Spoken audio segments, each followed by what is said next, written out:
Hey guys, it's Craig here. Welcome back to another homebrew video. Cheers.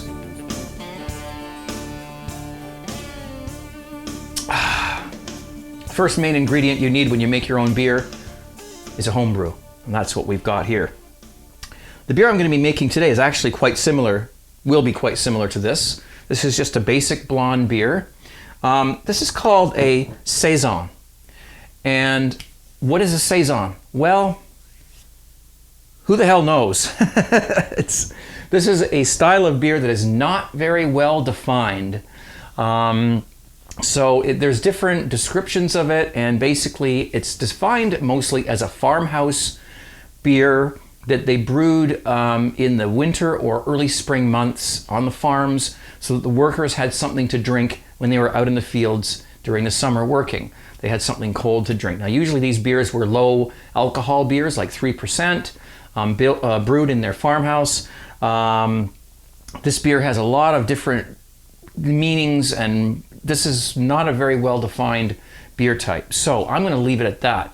My version of a Saison is just basically going to be sort of like one of these.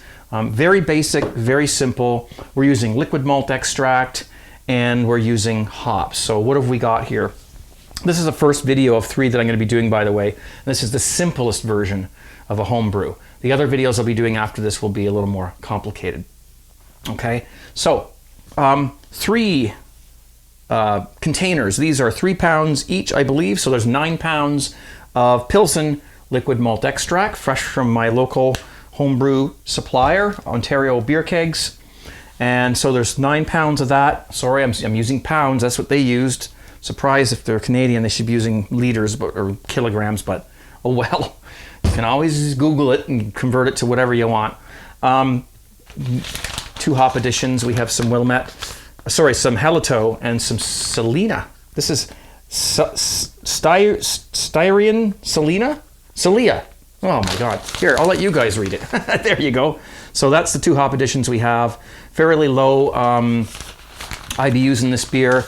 There's some yeast here. This is an S33, very highly, like this yeast will ferment down to very low gravity, so it will leave the beer very dry, not very sweet.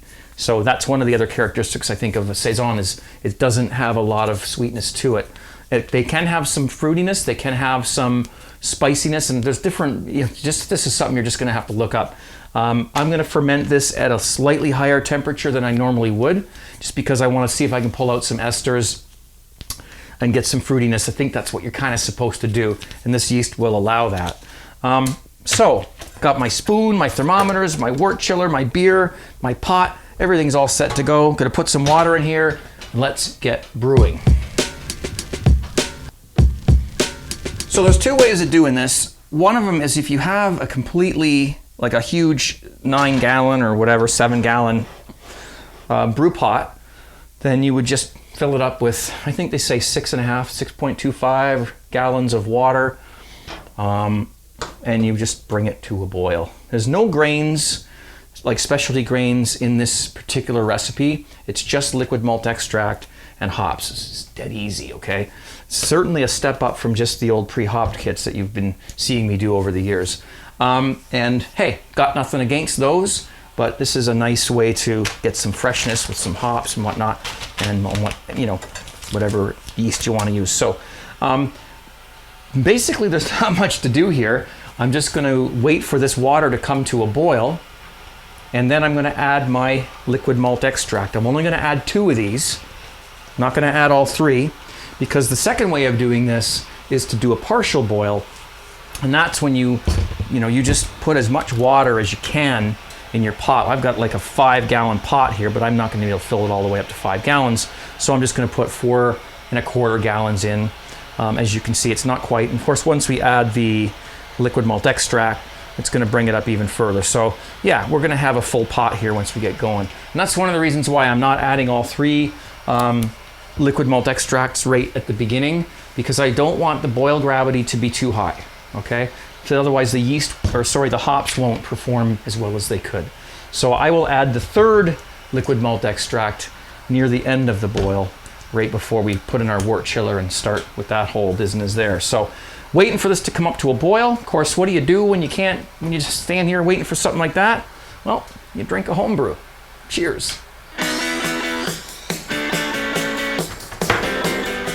Now, while we're waiting for that to come up to a boil, I just wanted to talk to you a little bit about wort chilling and this particular wort chiller that I'm going to be using here, which I haven't used yet. This is from jadedbrewing.com. I really like their build quality, and I can't wait to use this. Now, the reason why this wort chiller is perfect for what I do is because it's a low profile wort chiller. That will go into the pot, be completely submerged in cold water, in the hot wort. Hopefully it will be cold shortly after you put it in. And it's a double-barreled, if you will, design. So it has the efficiency of a wort chiller, twice its height, but it's sort of bundled together so that it's a low profile. Makes it very easy to clean, because after I'm done, I'll just throw it in the sink into some hot water. And it's also very easy to sanitize. If you can't fit it in your pot or you don't want to put it in your boil, you could always just make a gallon of sanitizer and just dip it in there and wash it around. Bob's your uncle, you're sanitized. So a lot of people, it depends on where you live, how much you pay for your water, but seriously, I mean, for the price of taking a shower, you can have your wort chilled in a matter of minutes. Now, not everybody's groundwater is cold enough to do this, and if that's the case, nothing we can really do. Where I live right now, my tap water is, I've got the splash guard off of that, so let's see. It's pretty cold. Not right now. Oh, there it goes. Yeah, see? It's very cold, because we're still coming out of winter right now, so that shouldn't take very long to do. Some people do the no chill brewing, and there's so many conversations about this. Just personally, I like to get it done so I can pitch my yeast and get cleaned up and get out of here. So that's why I like using a wort chiller. This one's well built. I mean, look at that. It's got like, it's all tied together and stuff. Woven, together and very, very tight, very sturdy, and very great joints on it. You've got the, 3/4 inch pipe there. I'm not going to go into the specifications because I'm a terrible plumber. I don't know a lot about sizes of pipes and things, but you can see how they've split each one into two for the two different coils. And there's so much science that goes into building these things. A lot of people just wrap some piping around a keg and put ends on it, and it works. But when you really get down to it, they've done calculations and graphs. There's definitely some engineering that goes into these to make them as efficient as possible depending on the situation they're in. So they've got ones that are great for outside on your backyard hose, tap. And they've got ones that are perfect for kitchen brewing, such as this one. So you're going to get the fastest, most efficient wort chilling experience possible because they've looked at the thickness of the pipe, the length of the exposed pipe, and how fast the water is going to be traveling through here to pick up as much heat from the wort as possible and not use a large amount of water. So, if you're looking for one and you're worried about, it's going to cost me $10 to chill my wort, it's not. That's ridiculous. It might cost you 20 cents to chill your wort with one of these. I don't care where you live. It's the price of taking a shower. Don't bath your dog that week. I don't know. I mean, it's really negligible. So I got nothing against the no chill brewing or other methods of chilling beer. Of course, you can put it in the sink full of ice and, things like that. This is just what I've chosen. And I believe that the choice I've made here with this particular wort chiller is probably the best wort chiller I'm going to be able to use for my situation here. Brewing in the kitchen, this is perfect. Perfect. Not that it wouldn't work for outside brewing, but if you've got a great big pot, you're brewing on a propane thing outdoors, you're probably going to want a larger chiller so that it spreads around more in the wort and you're going to get more of even cooling effect. I don't have that big pot here. I just have a small sort of a, stovetop thing happening, and that's where this thing really shines. Just want to mention where it came from, that's all. I'll give these guys credit for all their hard work. And there you have it. So this is probably getting close. I'm going to put this this little guy in here, which I dropped the other day. So I'm probably going to check it against my digital one just to make sure. That's why I got both here, just to make sure that it's accurate. So I'll bring you guys back here when we're getting ready to actually start this. Of course, what's the one thing you also do at this point in time? Get yourself some boiling water, just a little bit. Easiest way to do it, just get a pot on the stove, pour some into there, about that much, half a cup maybe, right? That's going to be for rehydrating my yeast, which I will do, and that's just going to take a while to cool off, so that's what we can use our other thermometer for, and just keep a eye on that. And when it gets down to about 95 degrees, put the yeast in there, rehydrate it, get it all ready to go. Oh, it looks like we've got a boil here. Okay, and now I've got the fan on. I'm sorry about the noise, but I've got to get the steam going up the exhaust so it doesn't steam up the whole house, and the camera too. So we've got a boil here. What I'm going to do now is turn that off.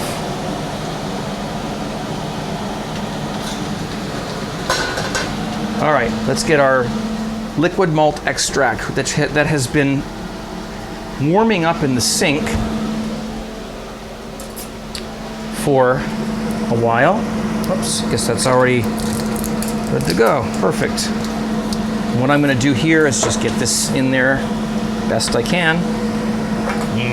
I love the smell. And of course the heat's off so we don't burn it on the bottom of the pan. There's one.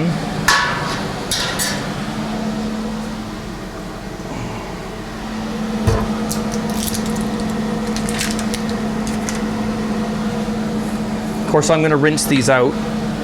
Got some boiling water left in that pot there that I was using for the yeast. There we go. Perfect. So yeah, basically I'm going to use that hot water. Actually, I poured it out, but I'll just get some hot water out of the tap, and we'll just try to not make a huge mess here if we can. Right? Seen me do this a million times. There's nothing to it. Well, let's see if I can do this without making a huge mess. There. Now we can turn the burner back on now, because it's pretty much incorporated.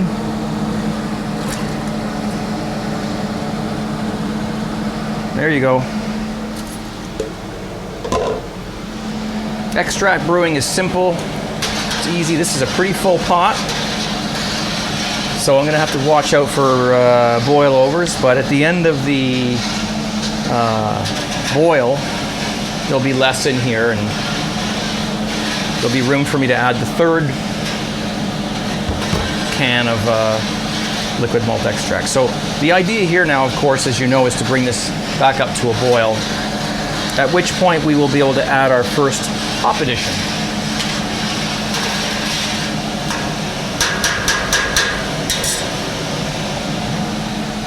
Okay, so there you go.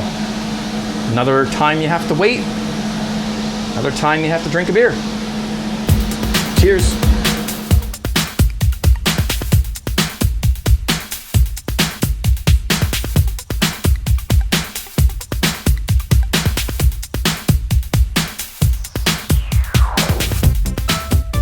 We're on the brink of what we call a hot break, so you don't want to be walking away from it at this point in time. We're just waiting for the boil. Now, on a stove, sometimes this doesn't occur as heavily as it does on a propane burner, because we're not using a lot of heat, on a stove. It's so we're actually dissipating the hot break kind of slowly, and it might not be as rigorous as it normally would on a propane burner. So you can see it starting here to roll, and we're just watching it. Now, I don't have a spray bottle with me, but if I did, I could spray this with cold water and it would help. But what I do is I just lift it off the burner a little bit and it eases it out. So This takes about 2 or 3 minutes, and you really don't want to pitch any hops until this is done, because the hops can see now it's starting to go up. So what we do, first of all, you turn down the heat and you just lift it off the burner a little bit to one side, and it just has to pass. All right, there, perfect. Now, the first hop addition's going in, and we have our halito. Here we go, 1 ounce. For the next, I don't know, 45, 50 minutes, I don't need to really worry about this too much. As long as the boil is steady and we're not getting any hot breaks and we get a nice rolling boil without overdoing it, this is basically gonna do its thing, do its own thing. Scrape all those hops off the edge there. Nice basic beer before we get into some of the more potent and darker beers that I'm going to be doing after this. Now is a great time to go down and sanitize your fermenter, clean everything, make sure everything's ready, and have another homebrew.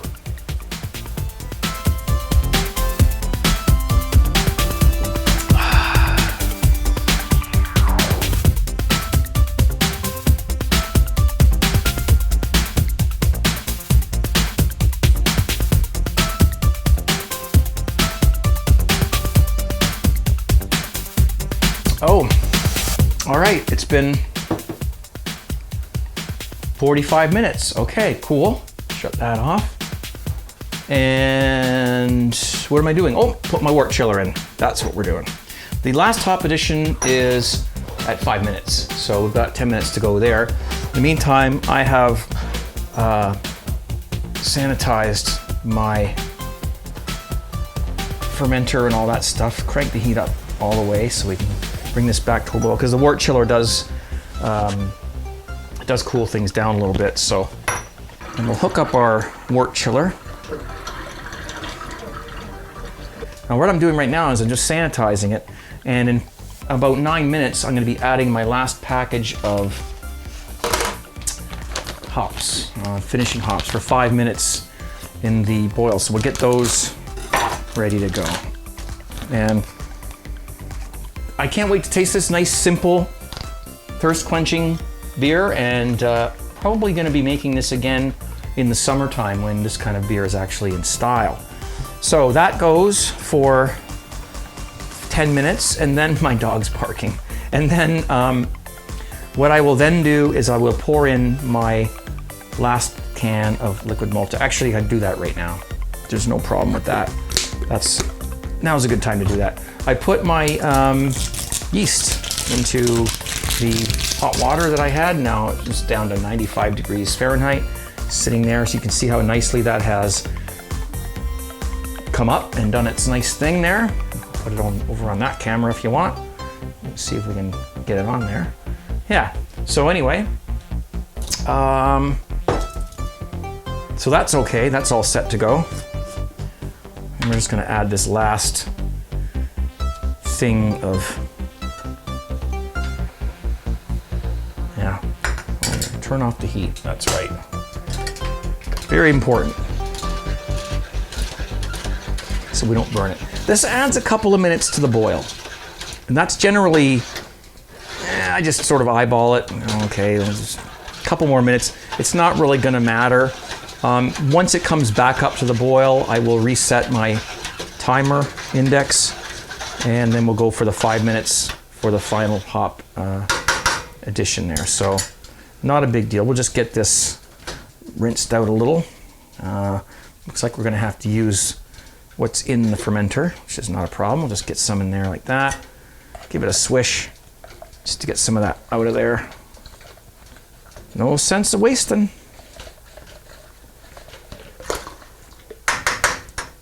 Perfect. Turn our heat back on.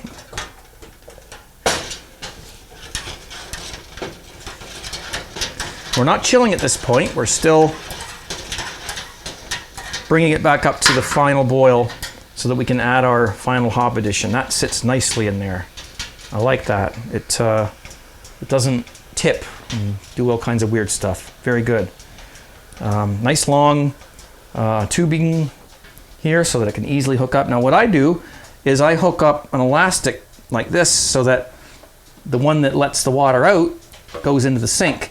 And although I've ranted and raved about, you know, the fact that it really doesn't cost you that much to run a few gallons of water through this while it's chilling, 10 or 15 gallons I guess it would be, I'm going to put the plug in the sink, and I'm going to use the hot water that comes out of this to actually clean the wort chiller when we're done. So I'm not really wasting anything, and water never gets wasted anyways. It gets recycled and put back into the system. So, and we're just going to wait for that to come back up to a boil. Once it does, I'll start my timer for 5 minutes and I'll add my last hop addition. And then it's flame out time and time to give this thing a spin.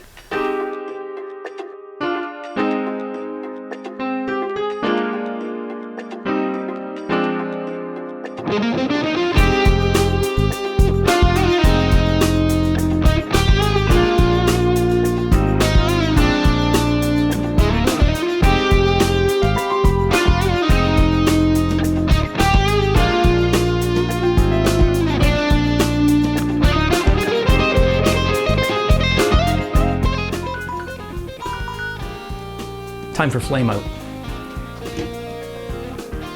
So, take that off, and we're done. Okay, we have a stopwatch. I'm gonna turn on the cold water, full blast. And this wort chiller will automatically control the flow. One thing you always do when you chill your beers, move the chiller around in the pot. Don't just let it sit there and you know, and do its thing. You gotta move it around. This is going to make it so much more efficient because you're getting all of the beer. Yep, that's hot coming out of there. Got my thermometer ready.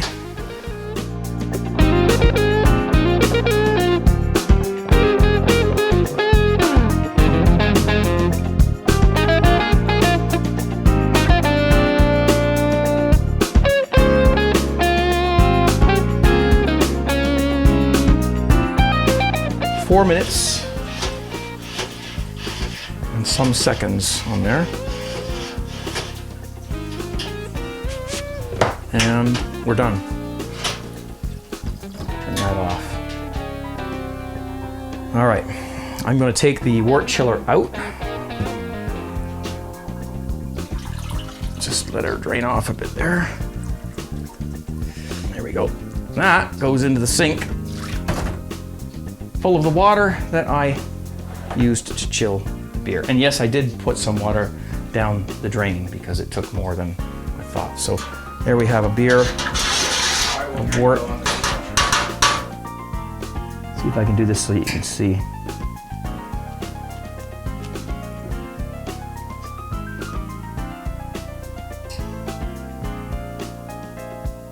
In 4 minutes. Now this is only about 4 gallons of wort, but if you were dealing with 5 gallons, it wouldn't take that much longer, right? So there you have it. I'm very happy with that. I'm going to go down, put this into my fermenter with the airlock and my yeast. You know, guys don't have to see that. And I will be back with you in just a moment. Thank you. Extract brewing is great. It's fast, it tastes good, it's a great way to make beer, and it doesn't require a lot of cleaning and whatnot. It's completely up to you. If you prefer to do other methods, that's up to you. I like all the methods of brewing, depending on what situation I'm in at the time. And thank you guys so much for watching. Hope you enjoyed that. Got a nice clean kitchen here. I'm gonna sit down, drink myself a beer, maybe put on some Rush, the headphones, and just chill. Cheers, guys. 17, happy brewing.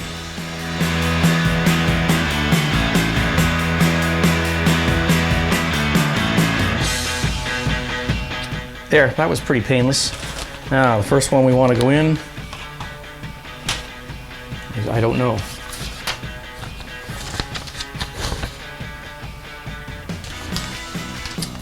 And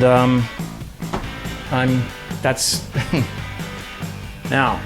Oops! Now you gotta remember that thing's gonna be hot. You know, some of the more elaborate beers that you have, where there's lots of hop additions, and you know, you kind of. Yeah. Sorry. Hang on.